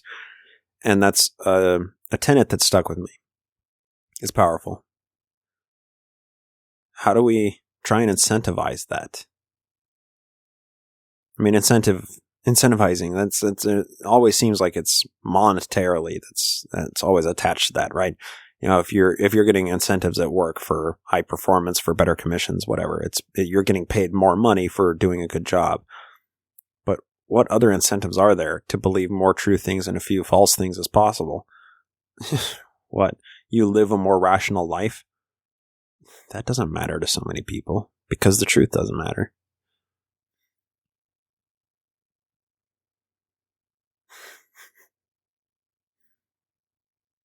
I'm not as pessimistic as I may sound sometimes. I'm an eternal optimist. I don't know, I've just been born with a proclivity towards optimism.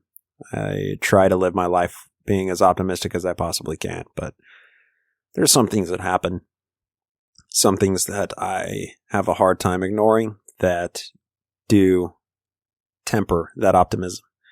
Cause me to really reevaluate.